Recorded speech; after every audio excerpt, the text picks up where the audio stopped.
Tuesday Seventh-day Adventists, a revival of original Adventism and ancient Christianity, presents Escape for Thy Life, a program explaining prophecy,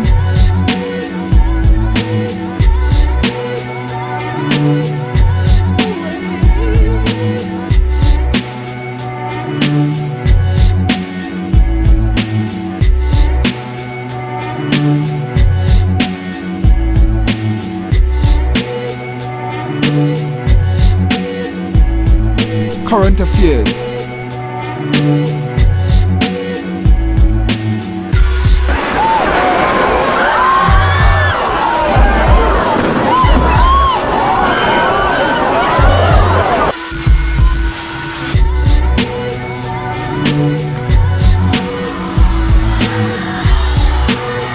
theological issues,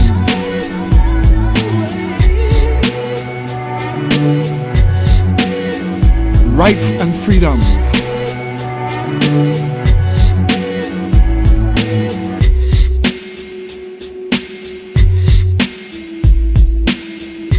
health issues,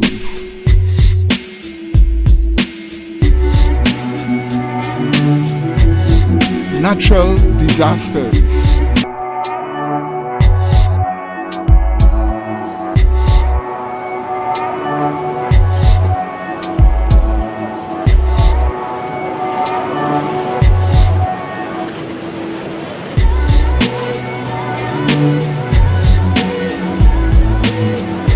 comparative religion,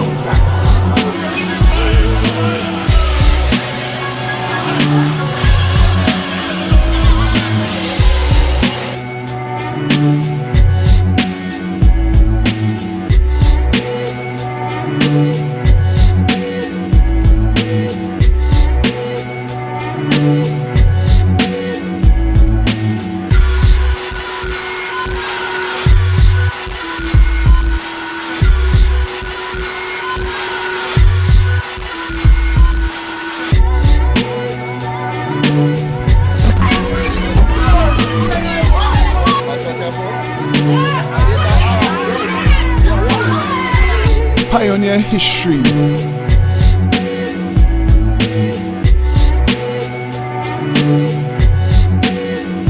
creation versus evolution,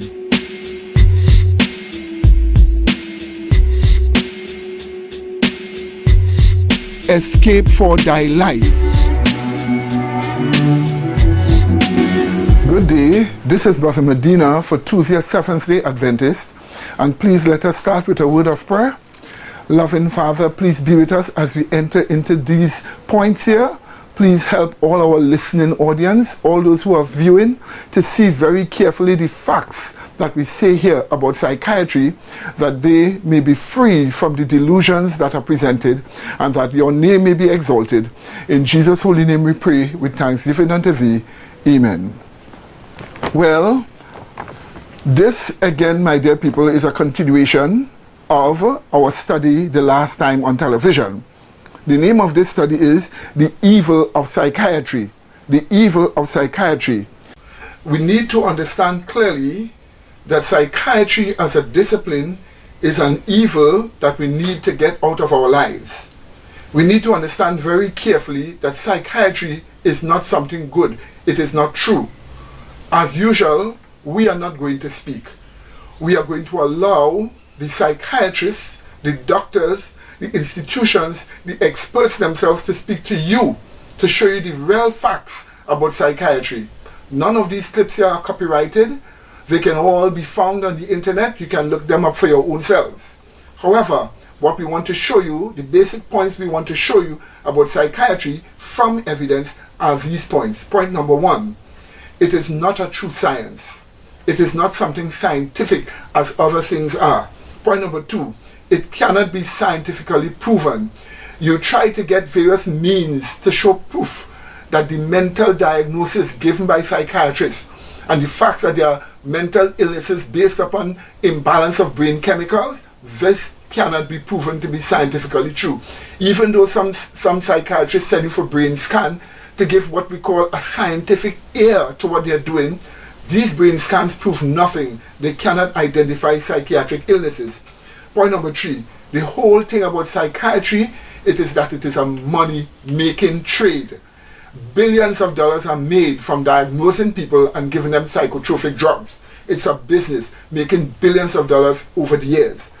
Point number 4, it gives dangerous, psychiatry gives dangerous psychotropic drugs to patients that causes dangerous effects to the mind-altering experiences, and even causes murder and suicide in some cases.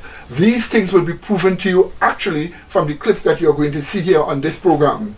In point number 5, psychiatry takes away your rights and freedoms, and so that a person can be committed to a mental institution without their choice, without real evidence, without a trial.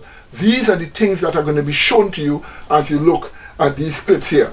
So may God bless you as you continue to view. Here in this first clip, you're going to see the fraud of psychiatry. Pay attention. Everywhere you look, there it is. Think psychiatry has nothing to do with you? Think again.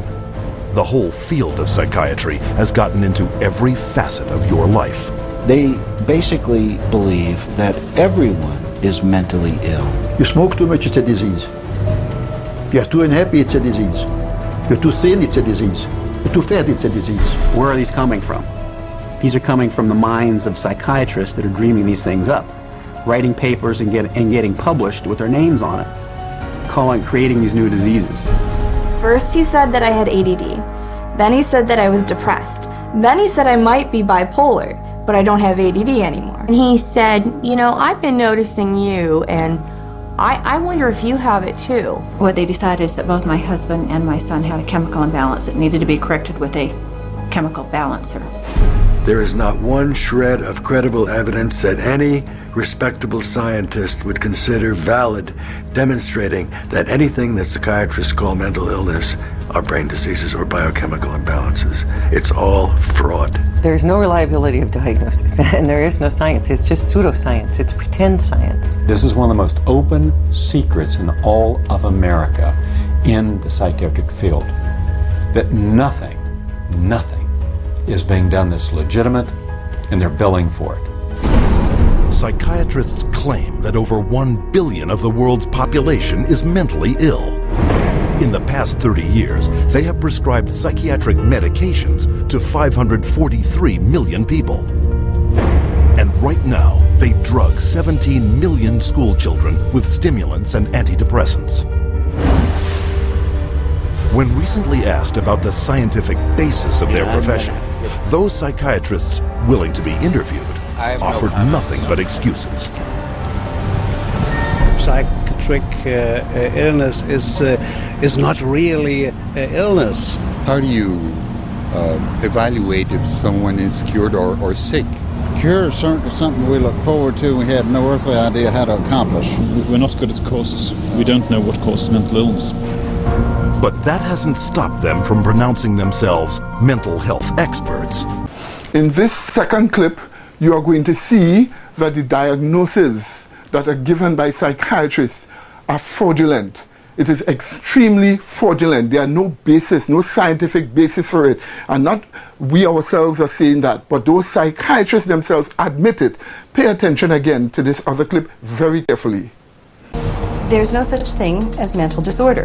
A mental disorder is whatever someone says it is, and if the person saying this is a mental disorder has enough power and influence, then people believe, oh, that's a mental disorder. But you can't have power or influence without credibility. So psychiatry manufactures its own. It's based on a grab bag of checklists for disorders that are published in a book called the DSM, which is the Diagnostic and Statistical Manual. There are no statistics in this book, by the way. That just makes it sound more scientific. They create this cluster of disease, and they get together and they vote. Is this a disease? All in favor say aye.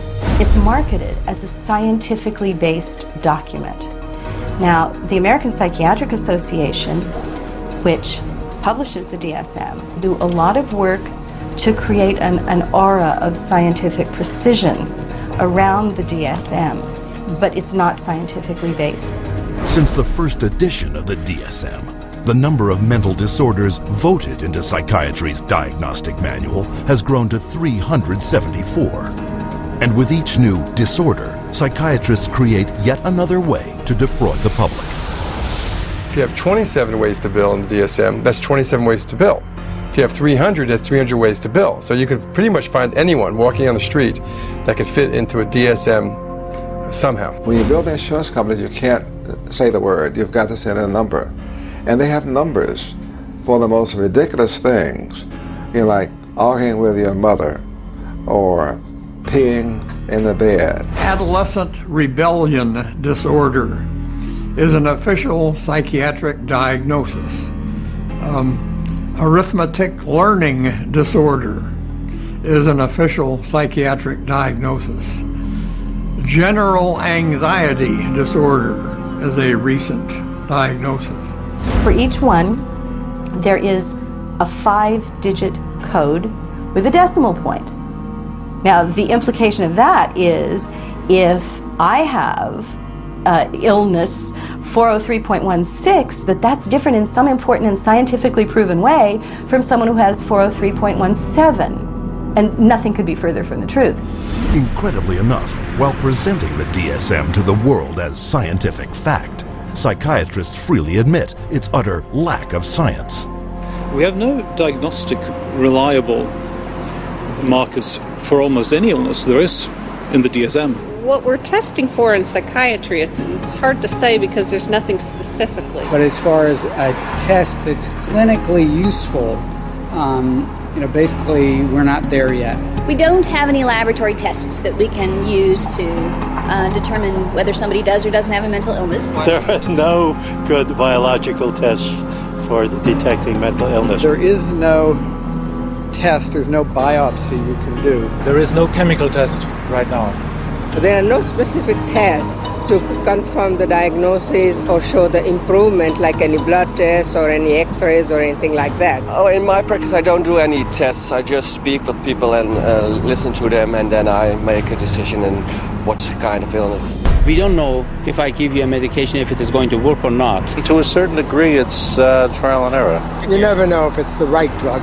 How many people have I cured? Well, there are no real cures right now in psychiatry. I have cured none of my patients. We're always challenged by our lack of knowledge. In fact, we don't know what the causes of mental illness are. Most mental illnesses, we do not know the cause. Of course, it would be nice to know exact reasons of disorders, but maybe in the future. I'm the Director of Research at the American Psychiatric Association. We don't know the etiology of really any of the mental disorders at the present time.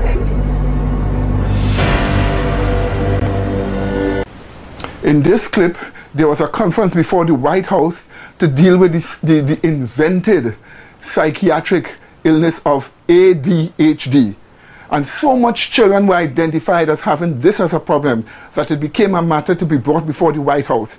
And in this clip you're going to see psychiatrists were not able to explain exactly what it is all about.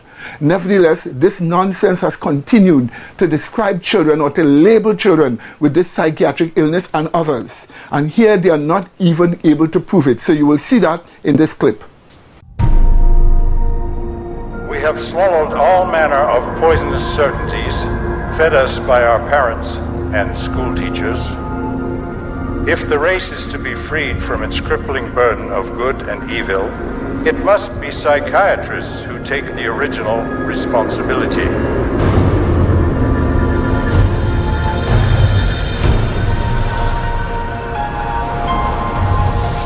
Brock Chisholm's declaration typified the psychiatric onslaught aimed directly at our school system.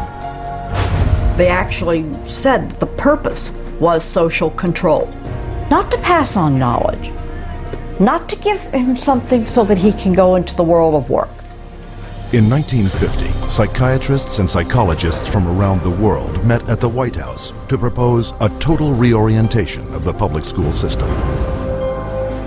The White House Conference on Mental Health in the 1950s was a landmark that served to bolster the idea that schools would serve their communities better as mental health clinics than they would as institutions of learning. In the early 60s, the world of psychiatry started to really go places in this country. Little by little, it came into our schools, our educational system. And by 1965, it was written into law. Psychiatrists were given the green light for the wholesale labeling and drugging of school children. A child is labeled ADD or ADHD the minute he can't sit still for a 10-15 minute period of time, or he talks constantly or ignores the teacher completely. That will get him and earn him an ADD or ADHD label. The labeling of attention deficit hyperactivity disorder, ADHD, went into full swing in 1987. Within 1 year, 500,000 American children would be diagnosed as ADHD. By 1994, that number had soared to 4.4 million. In response to widespread public alarm at this apparent epidemic of mental disease, the U.S. government-funded National Institutes of Health assembled a panel of prominent doctors and psychiatrists to explain to parents and educators exactly what ADHD was.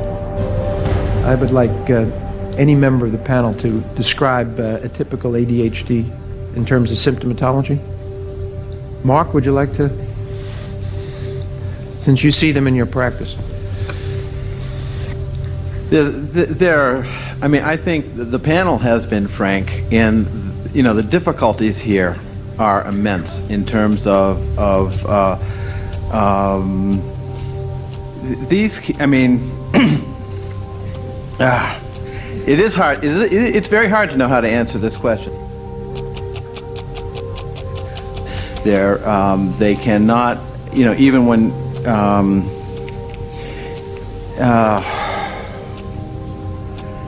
They are as if driven by a motive. There are some good clinical descriptions.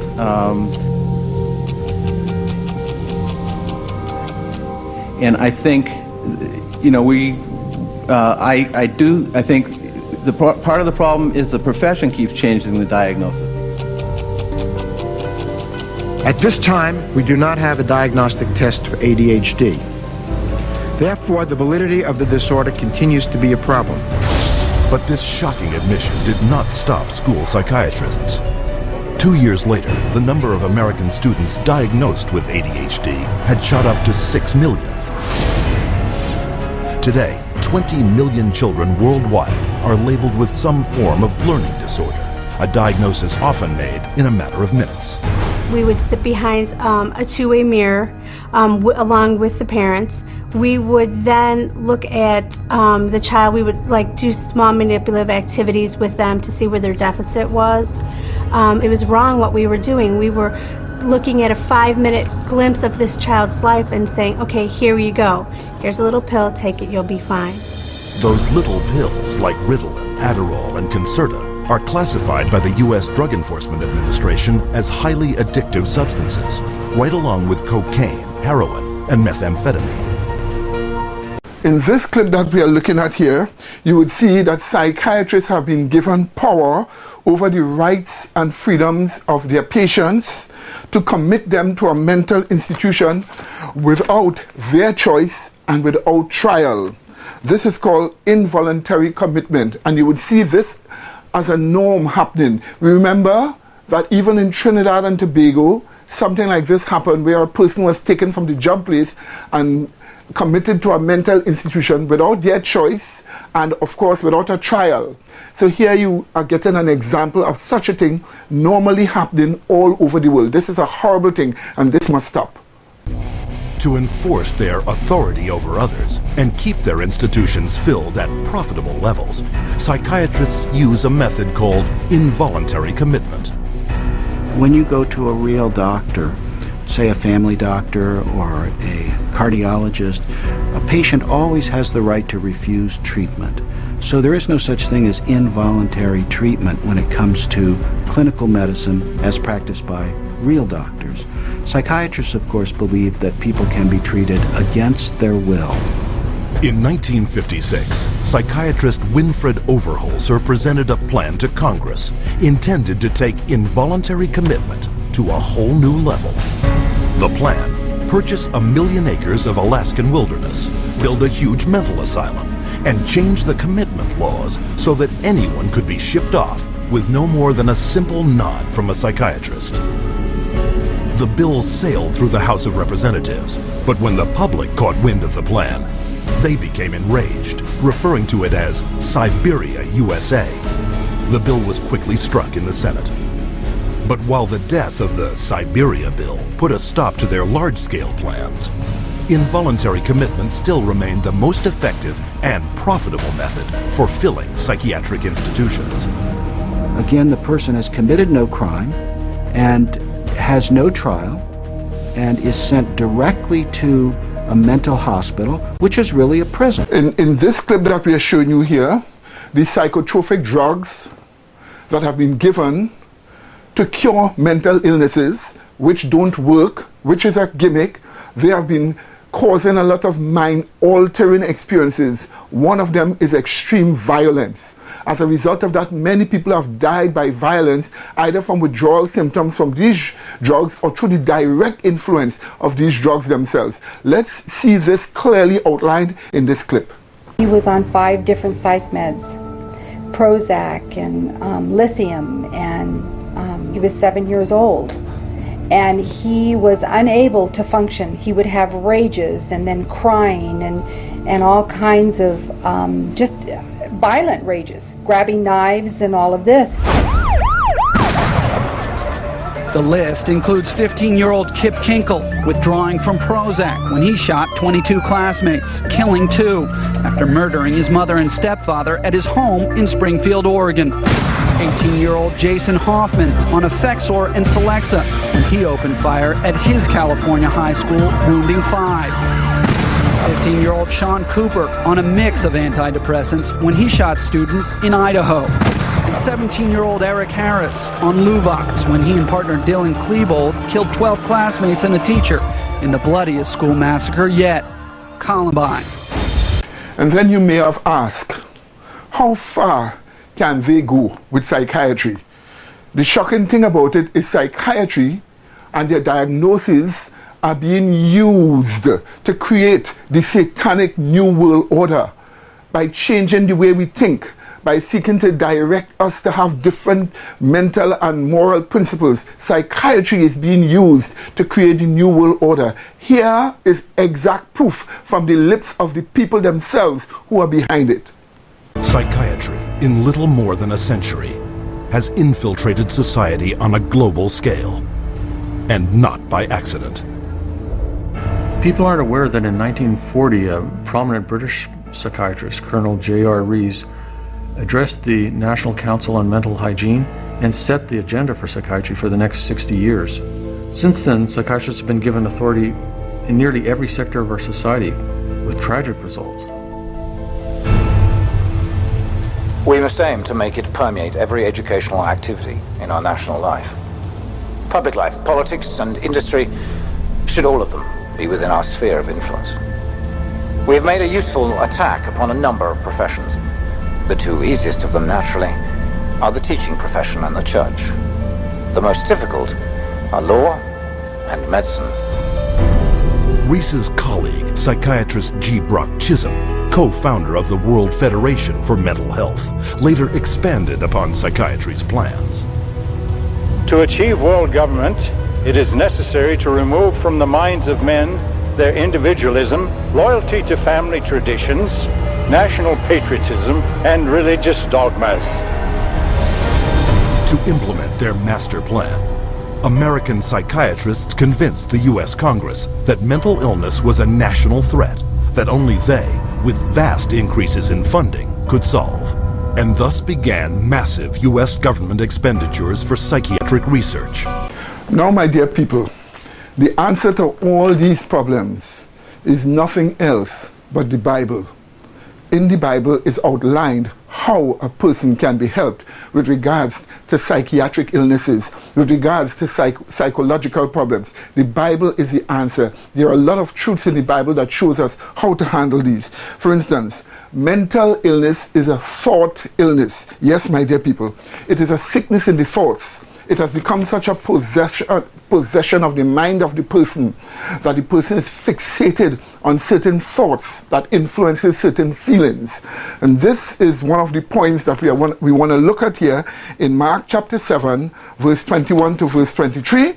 And this is Jesus himself speaking. I quote, it says this: "For from within, out of the heart of men proceed evil thoughts, adulteries, fornications, murders, thefts, covetousness, wickedness, deceit, lasciviousness, an evil eye, blasphemy, pride, foolishness.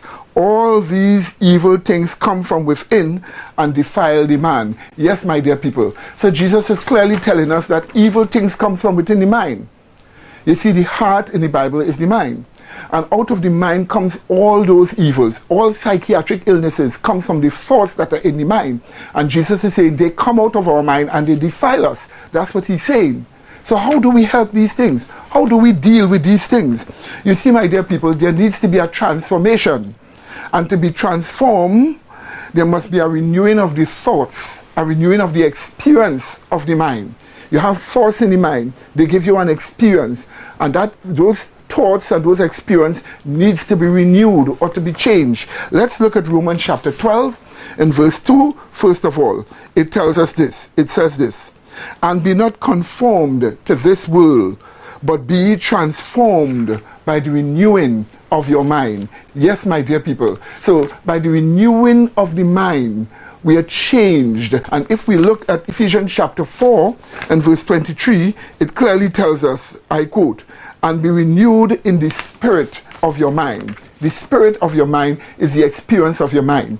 And a renewal in the experience of the mind changes a person so that the person is no longer ill or no longer have thought illnesses or thought sicknesses, just as what psychiatrists are trying to speak about. You see, my dear people, the Word of God hid in the heart through its teachings being retained in the memory saves a person from going back into those psychiatric illnesses or those thought illnesses that the person has. If we look at Psalms 119, we read verse 9 first and then we read verse 11. Verse 9 tells us, I quote, it says this: "Wherewithal shall a young man cleanse his way? By taking heed thereto according to thy word." So our way is cleansed by taking heed to the word of God, the teachings of the word of God. And verse 11 says, "Thy word have I hid in mine heart, that I might not sin against thee." So if you hide the word of God in your memory, you will not sin against God. And this is exactly what we are being told. To get rid of those psychiatric problems, you hide the truths of God in your memory, and so you will not sin against God. In 2 Timothy chapter 1 and verse 7, we are told, "For God has not given us the spirit of fear, but of power and of love and of a sound mind." Yes, my dear people, God gives you a sound mind, and this helps you deal with psychiatric problems. Now, anyone who wants this program and the other one that we have said before, you can call us at 625-0446, 625-0446, and we will give you this DVD free of charge, and the other one about psychiatry, which was said before, free of charge also. And what you are seeing before the screen here are our various web addresses where you can look in and you can see our various studies and go through them and learn something to help you and to bless you. And remember again that psychiatry is fraud. It is not good. You don't need it. You need to be free from it. We will give you this DVD free of charge, and we will give you the other DVD free of charge, that you may be able to learn very, very well what we have said by looking at it for yourself. And until then, may God bless you until we meet again. In Jesus' holy name, amen.